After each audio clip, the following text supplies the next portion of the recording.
Entonces, les vuelvo a recordar eh, el trabajo final, muy importante. Espero que ya al menos le hayan echado una revisada. No sé si Laura les comentó que finalmente tiene fecha de entrega final, creo que en algún, como en la última fecha posible para que lo entreguen, para que tengan más tiempo. Ya, El 4 dijo. el 4 de septiembre, sí. Así que, así que la próxima clase vamos a tener, que es la última por calendario, vamos a tener la ayudantía solo para ver eso y bueno, después en las siguientes clases puede haber consultas por mails o podemos juntarnos ahí lo que ustedes decidan. Así que vamos un poquito con símica de reflexión. En verdad no vamos a hablar mucho del procesamiento de los datos de reflexión. Yo creo que Laura igual les comentó harto en la mañana, porque ella es sequísima en todo lo que es sísmica. Así que ella debe saber mucho más de procesamiento que yo, pero en general el procesamiento, el problema que tiene es que eh, son gran cantidad de datos, están en un formato binario, tendrían que tener una máquina virtual para trabajar con Sysmic Unix, que es como lo más básico. Así que solamente interpretación. Entonces, en este pequeño video vemos lo que sería la reflexión, que es un poquito distinta a la refracción en el sentido de que a mí lo que me interesa en este caso eh, es en la curva camino-tiempo identificar la hipérbola, ¿cierto? Que vendría siendo la que está acá. Entonces también tenemos curvas camino-tiempo, pero esta solamente es de la reflexión, ¿ya? Y me permite identificar muchos los reflectores o aquellas estructuras que tienen gran impedancia acústica. La impedancia tiene que ver con este contraste de velocidades que tiene la estructura, que lo vieron en la mañana. Y entonces es un poquito distinto a la refracción porque ya no nos interesa la onda directa que pasa por aquí, no nos interesa la que se está refractando, sino que es netamente la reflejada. Y por ejemplo, ¿para qué es muy útil este tipo de cosas? Imagínense en buscar el basamento en una cuenca, ya porque nosotros sabemos que va a haber mucha diferencia de velocidad entre los sedimentos y el basamento, ¿ya? De hecho, eso es lo que les traigo como de actividad. Entonces, en sísmica de reflexión vamos a ver unos perfiles para ver un poco de interpretación directa y vamos a hablar un poquito de tomografía, ¿ya? Entonces, tal como vieron en sus trabajos, en muchos trabajos que presentaron en especial en la parte uno del curso y además los que trabajaron con GPR, eh, se dieron cuenta de que existían estos perfiles, ¿ya? Eh, Y estos perfiles, la gracia que tienen es que vienen de esta sísmica de reflexión, que ya lo vieron en la mañana, que tiene que ver con una fuente sísmica que genera estas ondas y que son recibidas. Estos son experimentos generalmente que se hacen en el mar con barco para exploración petrolera y en el caso de Chile hay mucha geodinámica metida, entonces hay mucha investigación respecto a la subducción gracias a la sísmica de reflexión. Eh, y se pueden ver cosas directamente. Entonces, si bien uno tiene como una curva camino-tiempo en el fondo, el eje de las Y, al principio el procesamiento no es necesariamente profundidad. Después de un pequeño procesamiento se puede hablar que es profundidad, ya eso es como un pequeño detalle. Y podemos ver que la interpretación es directa, ¿por qué? Porque tenemos estos grandes reflectores, ya que marcan, por ejemplo, los sedimentos marinos. ¿Por qué? Porque podemos ver que fueron depositados horizontalmente. Entonces son sedimentos nuevos. Si estuvieran movidos, significa que son más antiguos y, por ejemplo, pasó una falla, ¿ya? Por eso, en general, la geología estructural se lleva muy bien con la sísmica de reflexión, con los perfiles, y es muy importante manejar ambas cosas para la exploración, ¿cierto? Porque en la exploración de petróleo es muy importante saber cómo se formaron las cuencas, para saber si hay una presencia de petróleo o de hidrocarburos. Y por ejemplo, aquí tenemos los reflectores de la roca, que también se pueden ver súper claramente acá. Y aquí tenemos un poco el talud que tiene que ver con, con dónde está ubicado este perfil. Entonces, a lo que yo voy es que la sísmica de reflexión en general es muy directa a la interpretación. Muy directa entre comillas, porque nos podemos encontrar con este tipo de cosas. Por ejemplo, nosotros tenemos el sedimento marino, ¿cierto? Y podemos encontrarnos este tipo de estructura. Entonces, si bien son fáciles de interpretar o fáciles de ver ciertas cosas, ya la interpretación es un poco más compleja porque, por ejemplo, acá nosotros tenemos un diapiro de sal, ¿ya? Como les decía en el lado izquierdo, esto no es necesariamente profundidad, sino que se llama como tiempo de viaje doble, entonces el tiempo de ir y volver, digamos, de la onda, pero con un pequeño arreglín matemático se puede transformar en profundidad, ya eso es importante. Y aquí, por ejemplo, es muy difícil saber si esto es un diapiro de sal o podría ser un extrusivo, por ejemplo. ¿Ya? Entonces igual depende harto de la interpretación, si bien es sencilla, aquí hay algo. Bueno, ¿qué es? Igual ahí necesitamos otros métodos, ¿verdad? Siguiendo un poco con lo mismo, aquí en general tenemos hartos perfiles en los que son la costa, bueno, porque ya les dije que era con barco que se hacía principalmente y que nos ayuda mucho a ver la subducción. Entonces nosotros aquí tenemos el frente de formación, que podríamos pensar que vendría siendo la cordillera, por ejemplo. Y aquí nosotros tenemos un zoom, podemos ver las reflexiones del mojo, ¿cierto? Si se acuerdan de fundamentos de geofísica, esta gran discontinuidad de velocidades que hay en la corteza, ¿cierto? Y podemos hacer zoom y podemos ver cómo se mapean fallas. Aquí tenemos sistemas de Horst y Graben. ¿Se acuerdan lo que es eso? Que en el fondo es cómo se forman las cuencas al final, con sistemas de Horst y Graben. Podemos ver fallas y podemos ver, por ejemplo, acá, aquí tenemos el basamento marino y podemos ver cómo en el sedimento se ve cortado a veces. Y eso se puede interpretar como fallas. Ya generalmente hay fallas principales y fallas secundarias. Esto ya es un poquito de geología estructural. No sé en qué momento de la carrera ven un poco de geología estructural. Quizás estoy hablando como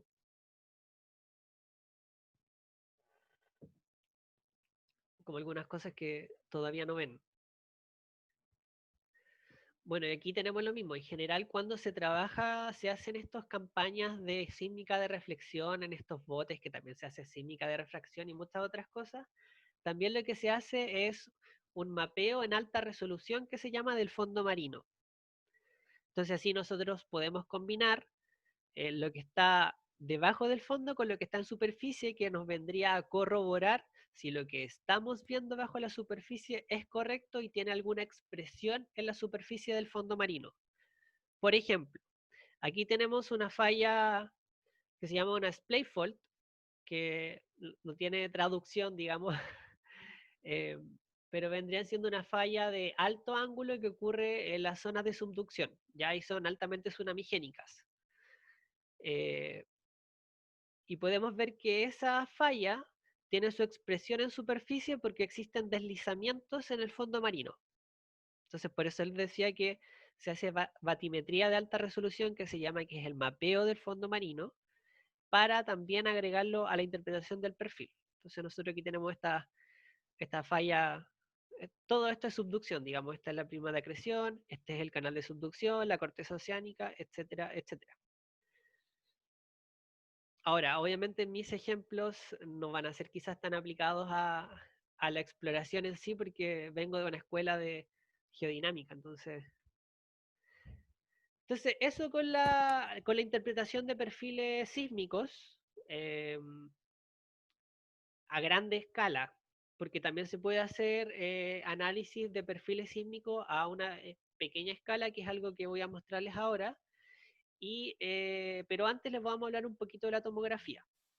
Entonces nosotros teníamos ondas que van y vuelven, ¿cierto? Y nosotros estamos asumiendo, porque son rectos, de que la velocidad es solamente una, es una velocidad homogénea. Pero en la realidad nosotros sabemos que eso no es así y que además las velocidades a nosotros nos indican propiedades del material. Entonces, si nosotros somos capaces de ir adivinando la velocidad por la que pasó el rayo para que me llegue a cierto tiempo, yo voy a tener un modelo de velocidades. Entonces, no sé si se entiende, pero el dato que nosotros vamos a tener es la curva camino-tiempo, es decir, en tal posición, en tal momento llegó un rayo. Nosotros vamos a asumir que ese rayo se reflejó. Entonces nosotros tenemos una ecuación que depende de la velocidad que va a ir cambiando y me va a dar el tiempo. Quizás con este ejemplo quede más claro y no tan en el aire lo que estoy diciendo. Entonces aquí estamos modelando sísmica activa de reflexión en un perfil perpendicular a la subducción en Chile. Ya, entonces si la subducción en Chile es así, este perfil está así. Entonces, podemos ver que aquí hay tierra.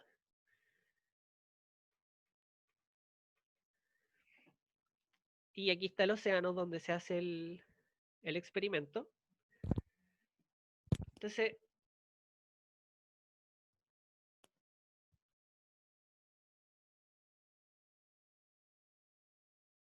esto era lo importante. Entonces, se liberan muchas ondas sísmicas y nosotros calculamos cómo fue la trayectoria de esta onda para que llegue a ciertos tiempos.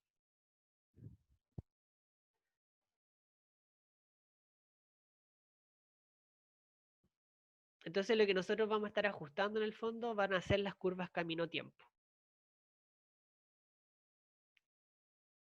¿Ya? Entonces esos son rayos teóricos que una fórmula me las da eh, y que pueden explicar cómo se movió los rayos para que llegue en cierto momento eh, a cierta estación la curva camino-tiempo. Entonces, si nosotros podemos tratar de ajustar el cómo se movió, en el fondo estamos diciendo por qué velocidades pasó para que se curvara o que hubiera reflejado. ¿Ya? ¿Se entiende un poco? Y así se obtiene un modelo de velocidades de onda, porque nosotros siempre estamos asumiendo que son velocidades homogéneas, pero aquí nosotros, si somos capaces de la curva camino-tiempo, ver cómo fue el recorrido del rayo, podemos saber cuál fue la velocidad. Entonces, antes de seguir un poco con eso, voy a dejar de compartir pantalla y voy a decirles que eso se puede hacer y de hecho ahora deberían estar viendo la pantalla. ¿Ven el MATLAB, cierto? Sí, sí se ve. Ya, entonces, cuando yo hice el ramo de prospección sísmica por allá por el 2015, se hizo un experimento de reflexión en Laguna Carén. Ya, supongo que ya muchos saben que Carén era nuestro lugar favorito para ir a tomar datos. Y la gracia del curso era que yo tenía que ajustar los trayectos con 7 trapecios para simular el basamento, el gran reflector que habría. Entonces, hay un programa que yo lo voy a correr y se le dan ciertos parámetros, posición inicial de los trapecios, ¿cierto? Los grados inicial, la distancia entre los trapecios y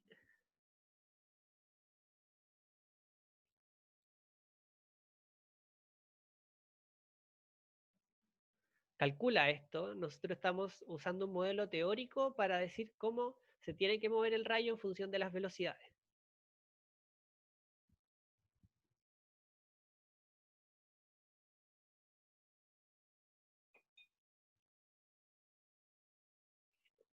Y obviamente MATLAB no es el más rápido del oeste. Entonces, el disparo fue acá y podemos ver la trayectoria de las ondas.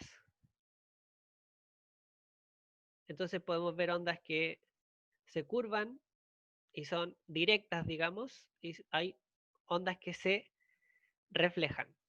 ¿Y cómo se ve la curva camino-tiempo teórica de esto? Se ve así, que es algo que vieron en la clase de la mañana, porque nosotros en los geófonos recibimos la onda directa y la onda reflejada. La gracia es que esta onda reflejada a mí me dice la forma o la geometría del basamento, que sería esta. ¿Ya? Entonces esto es sedimento y lo que está acá abajo es basamento, entonces es una forma de ver el basamento. Entonces, eh, lo que yo hice o lo que había que hacer en el fondo era, usando esto, tomar curvas camino-tiempo reales, entre comillas, y tratar de ajustar de mejor manera esas curvas camino-tiempo. Y así yo voy a obtener un modelo de velocidades, ¿ya? Y así se trabaja un poco la sísmica de reflexión y como un poco esto inverso, porque nosotros generalmente trabajamos del registro, vamos identificando velocidades, pero podemos hacerlo al revés. Podemos tomar estas curvas camino-tiempo, estos puntos, y decir como, ya voy a tratar de devolverme un poco para saber cómo fue para recuperar la velocidad. Son como las dos formas de trabajar, ¿ya? Y obviamente solamente serviría para sísmica de reflexión. Entonces volvamos a la presentación. Entonces la tomografía sísmica o la forma de devolverme un poco me va a indicar ciertas velocidades y como ya les dije, las velocidades están relacionadas con ciertas propiedades del medio. Nuevamente aquí quizás no es un ejemplo de petróleo, pero tenemos un volcán submarino, el Monte O'Higgins, ¿ya? Que podemos ver cómo se nota claramente que hay un cambio de velocidad en esta protuberancia y que tiene que ver con, aquí mismo lo dice, con intrusiones magmáticas porque era un volcán submarino, ¿ya? Entonces, eso con sísmica de reflexión. Hay una interpretación directa que viene a ser con las puras curvas camino-tiempo que se pueden empezar a identificar cosas, o me puedo devolver lo que se conoce como estas tomografías. ¿Alguna duda con eso?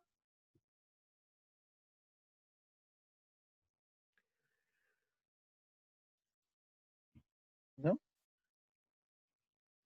Ya. Entonces, eso fue el último contenido que vamos a ver en el curso.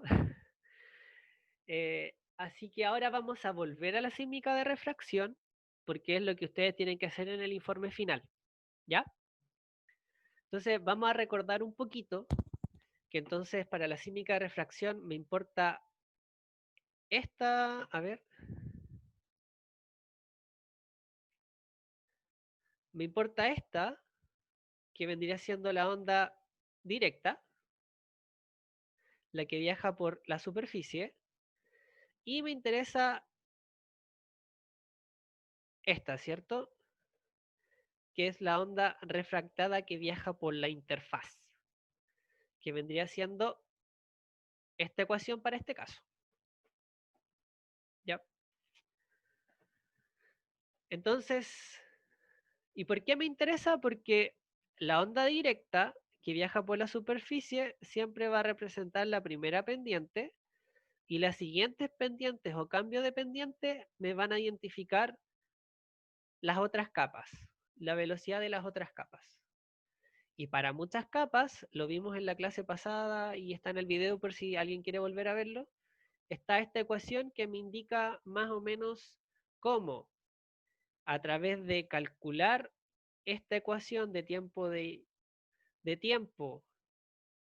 una onda refractada, yo puedo obtener espesores y velocidades.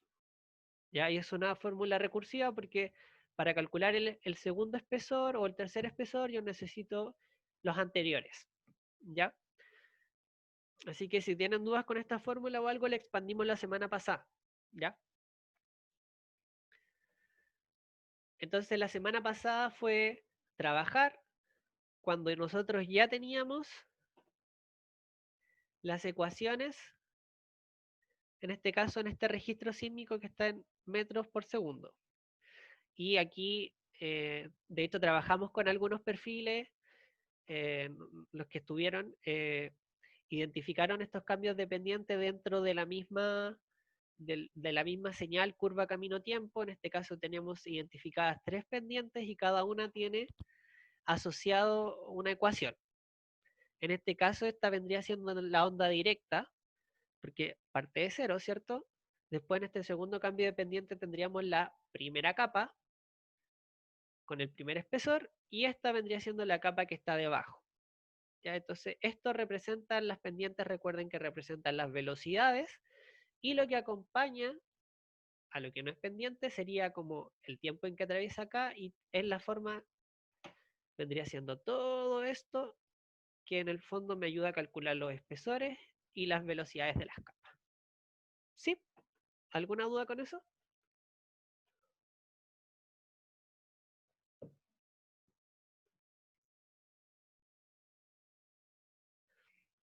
Pero, si bien para el trabajo de final les pasamos estos registros, no es necesario que ustedes los piquen, digamos, que ustedes identifiquen las primeras llegadas, ¿cierto? Sino que nosotros ya se las damos en una tablita igual a esta, pero son otros datos, ¿ya? Y les decimos que con esto ustedes tienen que construir un modelo de capas planas, donde tienen que decirnos los espesores de cada capa y las velocidades de cada capa. Y ya les dije que dependiendo de cuántos quiebres dependientes yo vea, voy a ver la cantidad de capas que yo voy a identificar. Ya. Entonces, ¿qué vamos a hacer esta clase? Vamos a intentar calcular esta ecuación. Vamos a intentar calcular esta ecuación a partir de datos que me dan así, en una tabla, ¿ya? Que es igual que está en el trabajo final. Entonces, vamos a hacer esto y tienen que hacer lo mismo para el trabajo final, ¿ya? Entonces, necesito que si descarguen la ayudantía 8.rar en material docente, contenía un archivo que se llamaba datos de refracción, que es un archivo Excel, donde están estos datos, ¿ya? Entonces, lo primero que hay que hacer es graficar la curva camino-tiempo y después calcular las pendientes o calcular las ecuaciones, ¿ya? Y hay muchos métodos. Pueden hacerlo en Excel mismo, que es lo que podríamos hacer ahora, o, los, o si lo prefieren o con más tiempo lo pueden hacer en Python, porque acuérdense que nosotros ya vimos varios programas donde ajustamos curvas con polinomios. Entonces, si nosotros queremos juntar una recta, es un polinomio de grado 1, ¿ya? Entonces, necesito que descarguen ese archivo, lo pueden ver aquí mismo en el PowerPoint, y los voy a dividir en grupos para ver cómo, si se manejan en Excel para ir haciéndolo y ver cuántos cambios dependientes y qué ecuación y qué velocidades sacaron. ¿Les parece? Yo creo que podríamos trabajar todos juntos. Pero bueno, Sí, todos juntos, pero Sí, igual somos poquitos, a ver, somos... 5. Sí, es verdad. Ya, pues. Pero alguno tiene que compartir pantalla. Esa es la condición. Ya. Y si quieren, no sé, si les complica que grabe esto, porque generalmente no grabo cuando están en grupo, pero quizás al final podríamos ver al final del procedimiento cómo se hacía todo y así, ¿sí? Sí. sí, me parece bien. Ya, entonces vamos a pausar la grabación. No sé si puede explicarnos cómo se hacía el ejercicio, qué hicimos en el fondo. Lo expliqué otro. Yo he hablado mucho. ¿Sí? ¿Puede explicar lo otro? ¿O vamos todos juntos? Todas y Todos todos. juntos como hermanos. Entonces, lo primero que hizo Diego, que hicimos fue calcular el gráfico camino-tiempo, A ver. ¿sí? Y se identificaron 3 pendientes al menos. Sí. Y una tiene que corresponder siempre a la onda directa y la otra a las refracciones, ¿ya? Ujú. Eh, Nosotros sabemos que las pendientes son el inverso de la velocidad, porque me dan milisegundos partido por metro. Y la velocidad es metro partido milisegundo, ¿cierto? Y en este modelo encontramos un modelo con 2 capas y un semiespacio, porque hay V1, V2 y V3, ¿cierto? Sí. Y por lo tanto podemos calcular solamente 2 espesores, que es el espesor 1, que tiene la velocidad 1 y el espesor 2 de la velocidad 2 porque asumimos que la velocidad 3 es un semiespacio. ¿Y cómo calculamos los espesores? Tenemos que calcular los coeficientes de posición con la ecuación de la recta y esos coeficientes de posición con la fórmula que vimos en clase y que está la ayudantía, que es una fórmula iterativa, pueden calcular los espesores. Primero se calcula el primer espesor de la primera capa y el segundo espesor queda en función del espesor de la capa de arriba, obviamente. Y por eso es importante calcular la pendiente de la ecuación de la recta, porque me entrega la velocidad de cada capa, y con el coeficiente de posición podemos calcular aproximadamente los espesores. Ujú. Sí, y para entonces cada una de las pendientes que encontramos, pudimos identificar en los datos los que correspondían o que supusimos que correspondían a esas pendientes, se ocupó la ecuación de la recta y se calcularon las rectas con su coeficiente de posición. Y listo. Entre comillas. ¿Alguna duda con esto? No. Entonces, aquí ustedes tienen una forma de calcular capas con velocidades, capas planas con velocidades homogéneas, ¿cierto? Y por otro lado, para el trabajo también tienen una forma de calcular capas planas con una resistividad homogénea. Y la resistividad me dice cosas del material y la velocidad de onda también me dice cosas del material. ¿Ya? Es súper importante que tengan claro qué parámetro físico ve cada método y cómo interpretarlo. Entonces, quizás para cerrar un poco, ya que vimos cómo se hacía de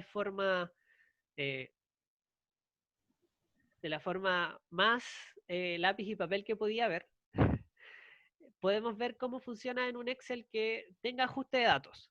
¿Ya? Entonces voy a compartir mi Excel. Entonces, ahora voy a compartir pantalla.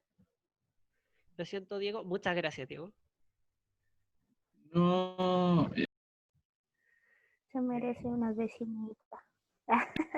Sí. décimo con trabajo final. Entonces, ¿cómo graficamos?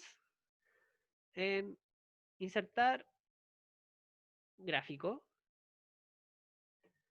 Y ahí tenemos la curva camino-tiempo. ¿Sí? Y podemos unir los puntos con el tipo de gráfico.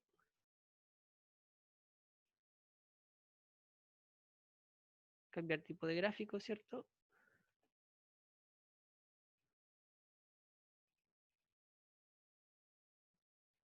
Líneas rectas con marcadores. Entonces, esta pendiente y esta pendiente. Entonces, tal y como hicimos o hizo Diego, nosotros vamos a identificar que estos puntos, que es este y este, corresponden a la onda directa. Después tenemos este y este, es decir, 1, 2, 3, 4, 1, 2, 3, 4, que correspondían a la primera refracción, ¿cierto? Después tenemos 1, 2, 3, 4. Por ejemplo, los últimos 4 o 5 correspondían a la siguiente. ¿Sí? Entonces lo que estamos modelando es esto.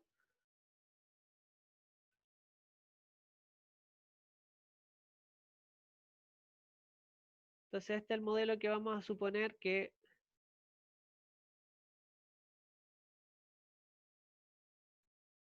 ya, y este espesor nosotros no sabemos hasta dónde llega porque es un semiespacio. Entonces aquí nosotros vamos a tener una velocidad 1, una velocidad 2 y una velocidad 3. Bueno, y podemos usar las gracias del Excel, digamos, y podemos insertar un gráfico solamente con estos datos.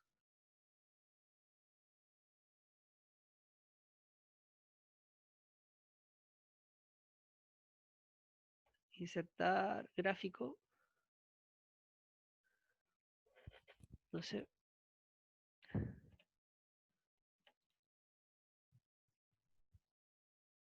Insertar. ¿Cómo se inserta un gráfico?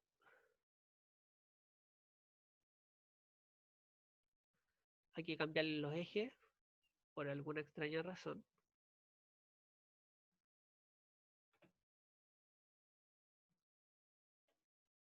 Entonces el eje X tiene que ser la posición y el eje Y tiene que ser el tiempo, ¿cierto? Entonces estará la primera pendiente.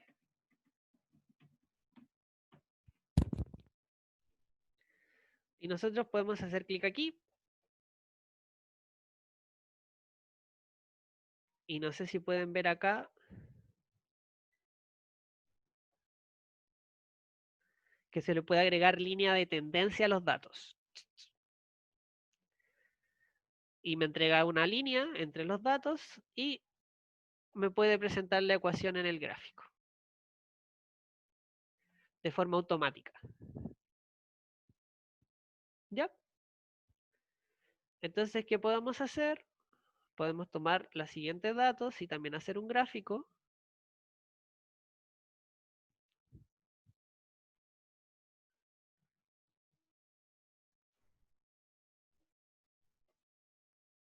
Y también podemos hacer una línea de tendencia lineal y que me presente la ecuación.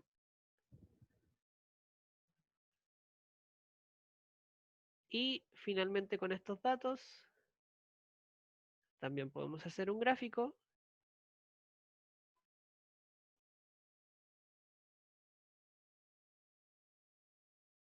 Agrega línea de tendencia.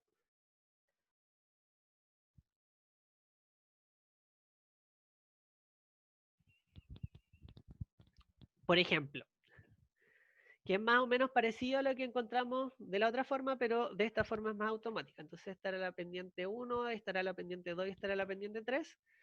Y podemos directamente calcularlo en el Excel y ocupar la fórmula de espesores. ¿Ya? Entonces teníamos la forma de hacerlo para que nos quedara perfectamente claro lo que está pasando detrás de estos ajustes, o podemos usar estas herramientas más rápidas de Excel si lo tienen disponible. ¿Sí? ¿Alguna pregunta? Lamento que se haya hecho de la forma quizás más tediosa, pero creo que se entendió mejor a que si yo hubiera hecho esto directamente. Sí, yo encuentro que es bueno así porque el paso a paso después es más fácil seguirlo, comprenderlo. Claro, porque aquí en el fondo iba a ajustar gráficos y agregar líneas de tendencia y no quedaba claro que estábamos calculando. Pero aquí hay otra forma, quizá un poco más rápida, pero sabiendo lo que pasa detrás, que es todo el procedimiento que hicimos con Diego, que hizo Diego con su ayuda.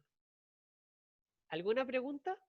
Entonces, con este coeficiente, con estos coeficientes de posición y aplicando la fórmula que está en la ayudantía y la otra ayudantía, se calculan los espesores. Entonces tenemos velocidad y espesores y podemos tener un modelo unidimensional para los datos que estamos observando. Y que en su caso lo pueden comparar con un modelo unidimensional de resistividad, en un contexto donde tienen perfiles de gravedad y tienen estratigrafía por el mapa geológico. ¿Se entiende más o menos cómo tienen que trabajar los datos?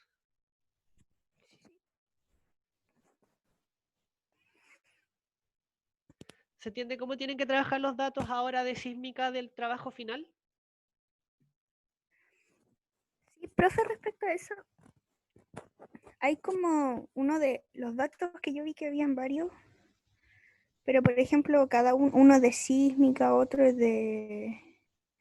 CEP, de... Ay, se me olvidó todo. contexto eléctrico vertical. Sí, Porque hay como 3 tablas, 4, no me acuerdo. Y son todas de distintos métodos, por decirlo así.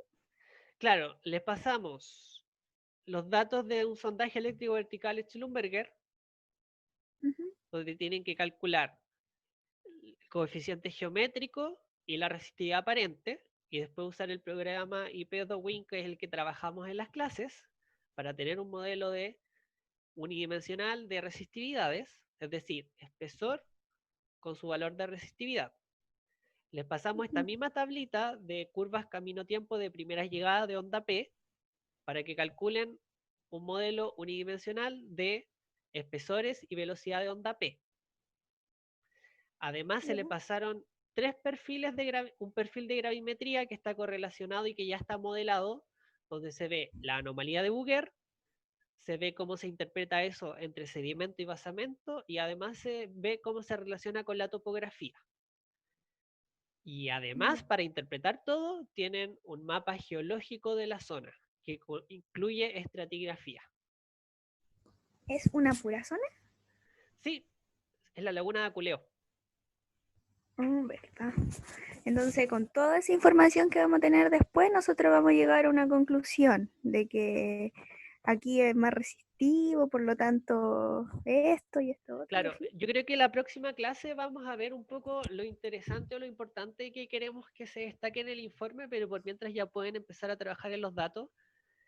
Piensen que en el fondo lo que van a hacer, esto es lo ideal es que hubiéramos tomado los datos nosotros, pero en general los geofísicos de procesamiento hacen eso, encuentran datos y tienen que procesarlo y hacer un informe que más o menos tenga relación donde está. ¿Ya? Así que espero que esta clase haya sido clarificadora respecto a cómo trabajar los datos de sísmica. Pueden revisar esta clase o la clase anterior, que también vimos sísmica. Y nos vemos la próxima semana solamente con dudas del informe. Podemos ir trabajando en grupos, los puedo separar al tiro en sus grupos, en sus parejas. Podemos ir viendo todo al tiro. ¿Ya? Profe, la última.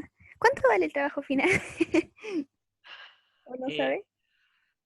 sí, esas reglas estaban puestas en el foro. Están como Ah, las ya. primeras Voy a buscar clases. en... Búsquenla, sí. Pero no me acuerdo exactamente ahora, además que no sé si Pero si había... están en el foro, que no me acordaba que estaban en el foro. Ahí yo las busco. Sí. Si no, Ahí, si no, yo voy a hablar con la profe de que las clarifique porque han habido hartos cambios, no ha sido un semestre, pero lo importante es que ya está terminando y Christopher dice que sí. cree que un 50%. Y también yo creo, o sea, se pasa con azul este ramo. O sea, igual, menos mal no me ha ido tan mal, pero vas a ver. Y el ramo es sin examen. O sea, yo sé, pues, entonces con un azul ya pasáis, pues, ¿cierto? ¿Sí? Ya, bueno. Así que, de nuevo, cualquier duda con los datos, empiécenlo a trabajar desde ya. Como tips, recuerden que la laguna Culeo es una laguna muy famosa porque con esto del cambio climático se secó, así que también podrían buscar noticias de eso como para interiorizarse un poco de por qué sería interesante hacer la prospección ahí, ¿ya? Ya, ya, profe, gracias. Así que muchas gracias por la clase, gracias a Diego, sí, voy a tener en consideración este gran aporte y cualquier cosa, correos, ¿ya? Que estén súper bien, cuídense. Chao, igual. Marcelo. Chao. Gracias a ti.